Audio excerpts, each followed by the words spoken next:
नमस्कार। आज के मुख्य समाचार। कहा जाता है कि औरत बिना घर नहीं चलता है। हमारा और हमारे चैनल का ये मानना है कि अगर औरत इंस्टाग्राम, फेसबुक, व्हाट्सएप पर ना हो तो ये भी नहीं चलेंगे।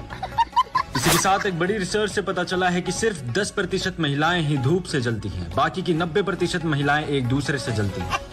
और उससे भी बड़ी रिसर्च से पता चला है कि पति अपनी पत्नी को सिर्फ खुश रख सकता है लेकिन चुप नहीं रख सकता। और उससे भी बड़ी रिसर्च से पता चला है कि लड़कियां अपनी सिर्फ एक ही गलती मानती हैं कि गलती कर दी मैंने तुम पर भरोसा करके। अगर हम करें तो करेंगे। आज पूरा 1 महीना हो गया है शराब छोड़े हुए। रोज सुबह जल्दी उठने लगा हूँ।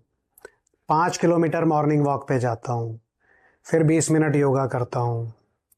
खाने में सिर्फ हेल्दी चीज़ें खा रहा हूँ, फल, हरी सब्जियाँ, ड्राई फ्रूट्स, सब बुरी आदतें छोड़ दी हैं। बस अब ये झूठ बोलने वाली आदत और छोड़ दी है।